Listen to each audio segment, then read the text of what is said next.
એક દોનો કાળી સૌદેશ નથી તેની કોથળી પી ગયો. ભૂત એટલે શું કહેવાય? આ જોઈ લેવું છે.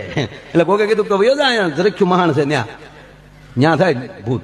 મહાણે મહાણના ઓટે બેઠો, મહાણના ઓટે તો ડાકણ થયો. ડાકણ આવી, તરબૂચ જવડા જવડા ગાલ, શેન્ટિંગના હરિયા જેવા વાળ, ઓહો,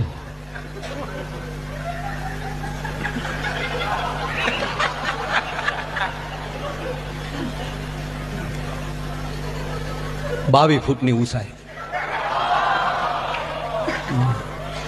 અવડી અવડી તો આંગળીઓ, અવડાવડા નો ખવડાવડા. રાજા માપમાં કઈ ભૂલ હોય કહેજો પાક. અને ઓલો કોથળી પીને બેઠા, ઓલે હા કરતે કરતે આવી તો બેઠા બેઠા આવો આવો બેન બેવો બેવો. ઓલી ડાકણ ને પરસ્યો વળી ગયો, મરદનું ફાટ્યું, મને ભારત જેમ શીપડું ફાટે એમ ફાટી જાય. અને આને કઈ અસર નહીં. ઓલી વધારે કરે, હા ટાઈમ નો બગાડો ખોટો, ફેરવાની એમ ફરે નહીં, સાચું હોય એમ થાય. પછી ડાકણે કીધું કે તને ભીખ નથી લાગતી? ભીખ ક્યાંથી લાગે? લગ્ન થઈ ગયા આપણા. હવે એને કેવું ફટકારવું છે.